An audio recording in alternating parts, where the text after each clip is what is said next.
শাহরুখ খানকে মুসলমান বলা যাবে না, সালমান খানকে মুসলমান বলা যাবে না, আমির খানকে মুসলমান বলা যাবে না। যদি বলেন দলিল কি আছে, সব থেকে বড় দলিল আজকে আমি পেয়েছি। আপনাদের মসজিদে শাহরুখ খান ক টাকা পাঠাইছে? কথা বলেন না, 1 টাকা পাঠাই নাই। দারুল দেওবন্দে, খড়গপুর মার্কাজে, মুড়াকাটা মার্কাজে যদি কেউ দলিল দিতে পারে ওরাই হারামের টাকা কোন মসজিদ মাদ্রাসায় গেছে, আমি তার জুতোর মালা পরব। শুনবেন, আজকে আমি রিপোর্ট দেখলাম আমাদের দেশে অমুসলিম ভাইদের রাম মন্দির তৈরি হয়েছে, বাবরি মসজিদ ভেঙে উনি 5 কোটি টাকা দান করেছে, দিয়েছে। এটা আমি বলে গেলাম আপনাদেরকে। তো তাকে আপনি কি করে মুসলমান বলছেন? বুঝতে পারেননি আমার কথাটা? আমি গুদা বাংলায় কথা বলছি, আর আমি কোন বাপের বেটাকে ভয় করে কথা বলি না। আমি যেটা বলছি বাস্তব। যারা শাহরুখ খানের ভক্ত আছে তারা শোনো, তোমাদের কিয়ামত আল্লাহ ওই হারামখোরদের সাথে করবে। তোমরা আজকে আলেমকে মহব্বত করতে পারলে না, ফটো তো তুলে হারামখোর আমার সাথে ভালোবাসে শাহরুখ খানকে, ফটো তুলবে আমাদের সাথে, মহব্বত করবে সালমান খানকে, পোশাক পরবে, চুল কাটবে তাদের মতো, আখলাক নোক রাখবে তাদের মতো। আর তুমি বলছো আল্লাহ নবীকে ভালোবাসি।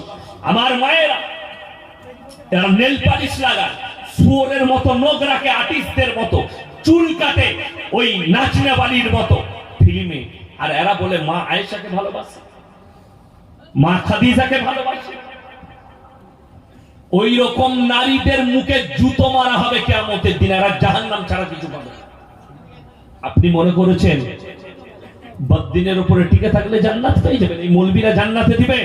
কোন বাপের বেটা মৌলবী যদি বলে সুদখোরকে, গাঁজাখোরকে, যে জীবনটা গোটায় গাঁজার ভাটিতে কাটাইছে, মদের ভাটিতে, তাকে আমার মতো মৌলবী আর পীর জান্নাতে দেবো। সেই পীর আর সেই মৌলবী আগে কেলানি। এটা লিখে নিয়ে যান। আমি শওকতের বেটা বললাম, শুনেলেন? মৌলবীদের উপরে দায় চাপাবেন না। এই লোকটা বিয়ে দিয়েছে, দ্বন্দ্ব শুরু হয়ে গেল। এই বিয়েটাই হয়নি, যখন জানা গেল তার স্বামী আছে, বিয়েটাই হয়নি, হারাম। লোকের বউকে নিয়ে কেউ যদি পালিয়ে এসে ঘর করে, তার আগের স্বামী যদি তালাক না দেয়, ইদ্যত পালন না করে, যতদিন ঘর করবে হারাম। যতদিন করবে তার সঙ্গে ঘর করবে, মিলামিশা করলে জিনা করা হবে, বাচ্চা হলে জারদ সন্তান পয়দা হবে। আমি শওকতের বেটা বলে গেলাম, কোন মৌলবী যদি হালাল বলে দেয়, এক্ষুনি আমি 2 ঘন্টা আছি, কোন বাপের বেটা মৌলবী থাকলে তাকে নিয়ে আসো, তাকে আমি ঘাড়ে ধরে গাড়িতে চাপি আমার মাদ্রাসায় আবার ভর্তি করব। যদি বলে না, লোকের বউকে নিয়ে পালিয়েছে, তার স্বামী তালাক না দিলেও বিবাহ করা যাবে, সিস্টেমেটিক্যাল আছে। যদি বলেন মেয়েদের তরফ থেকে তালাক হয় না, হয়। ইমারতে শরিয়ায় যেতে হবে, খোলা তালাক নিলে সিস্টেমেটিক্যাল আছে, মুফতিদের কাছে যেতে হবে আপনাকে, তারা যে সিস্টেমেটিক্যাল দিবে ইসলামিক তরিকায়, সেই সিস্টেমেটিক্যাল। ইমারতে শরিয়া কিংবা কোর্ট থেকে স্বামী যদি অত্যাচারী হয়, স্বামী যদি ছাড় দিতে না চায়, জিনিসটা সত্য হতে হবে, মিথ্যা হলে হবে না। মিথ্যা হলে তুমি আবার হারাম কাজ করছো। আজকে তো মুসলমান শুনেলেন, এই বাচ্চারা এখানে মক্তব চলছে, এদের জন্য অনেক অনেক দোয়া, সকলে বলুন আমিন। আজকে মুসলমান পেছিয়ে যাওয়ার কারণ মূল দুটো।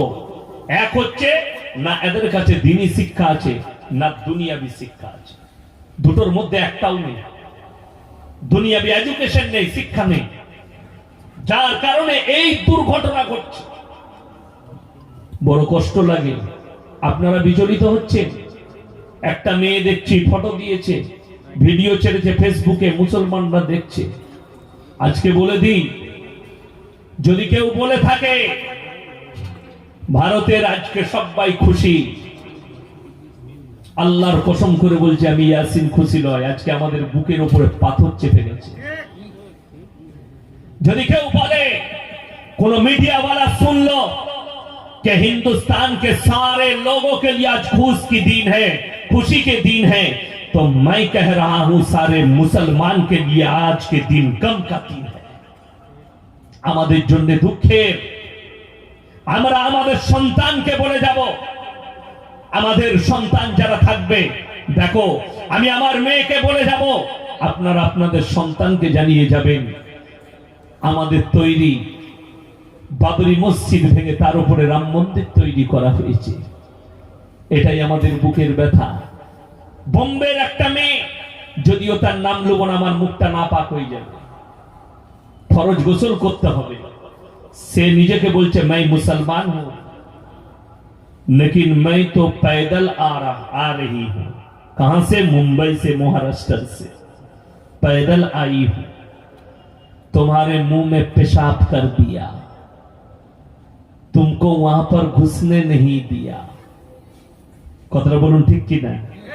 তুমি ওখানে প্রবেশ করতে পাবে না, क्योंकि तुम तो जन्म ली हो মুসলিম কি তরফ সে। আপনারা বলুন, আজকে কেউ যদি পেপার খুলে দেখাতে পারে ওয়াসিম রিজভির মতো হারামের আওলাদ 2 বছর আগে বলেছে मैं सनातन धर्म को अपना लिया, पगड़ी भी लगा ली, चद्दर भी लगा लिया, टीके भी लगा लिया, लेकिन तुम्हारे मुंह पे पेशाब कर दिया, तुमको बुलाया नहीं, नेवाता नहीं दिया गया।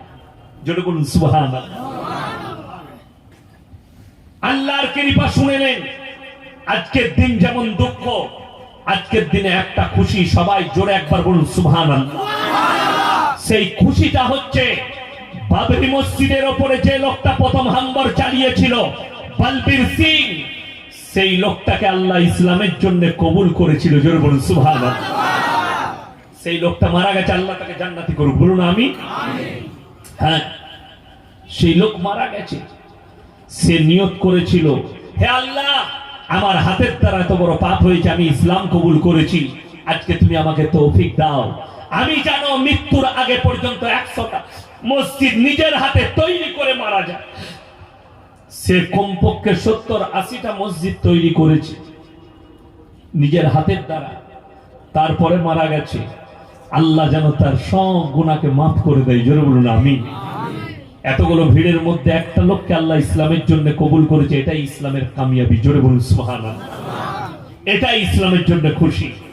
গম আমাদের আছে, যতই তোমরা বলো। আমার ভাই, বড় কষ্টের বিষয়, আমি কোনো রাজনৈতিক বক্তা নই, আমি কোনো সাম্প্রদায়িক বক্তা নই। যাদের মন্দির হয়েছে তারা খুশি যাপন করবে, অসুবিধা কিচ্ছু নাই। এখানে যদি কোনো মুসলমান বলে मैं खुश हूं और यही होना चाहिए था, तो तुम बेईमान और काफिर हो गए।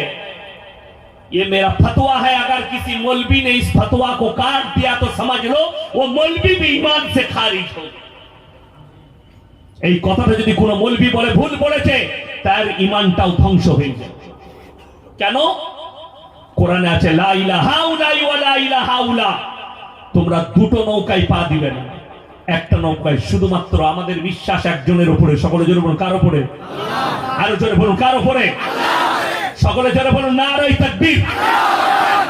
একমাত্র আল্লাহর উপরে বিশ্বাস, এটা আমরা রাখি।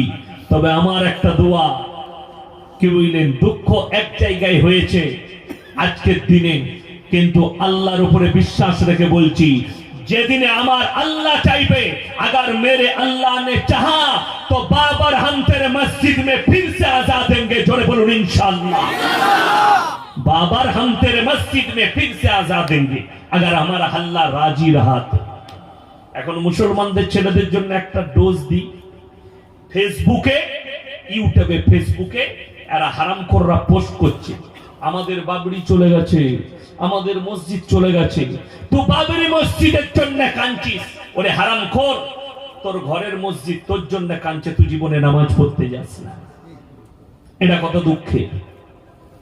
ওই জন্য কেন না, গোটা পৃথিবীটা আল্লাহ আমাদের জন্য সিজদার করে দিয়েছে। জোরে বলুন সুবহানাল্লাহ।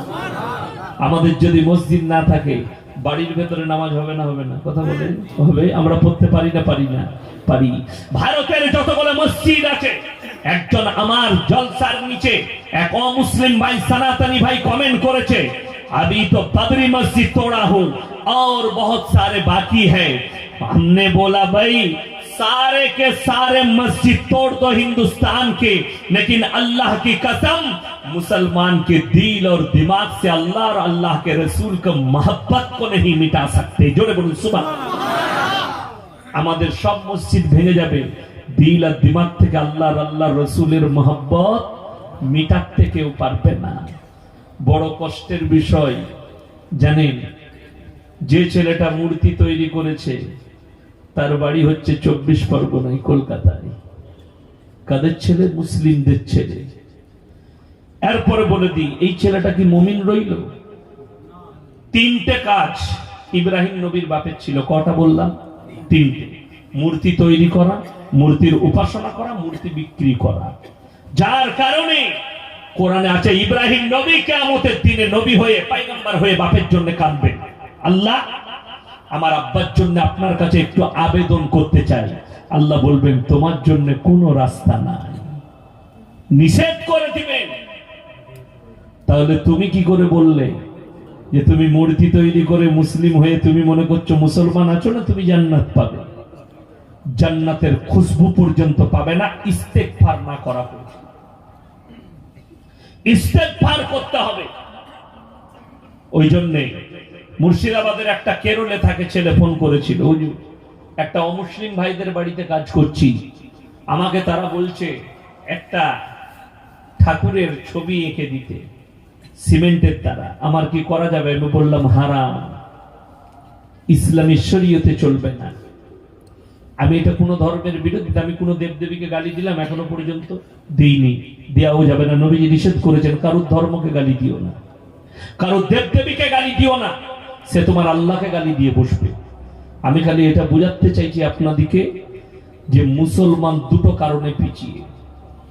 আজকে এখানে এতগুলো মানুষ বসেছেন, 100টা মুসলমানের মধ্যে 98টা মুসলমান হারাম হালাল জানে, দিন আর বদ্দিন জানে না, শিরক আর বিদআত জানে না, কুফরি জানে না, বেঈমান কাফেরের চক্করটা বুঝে না।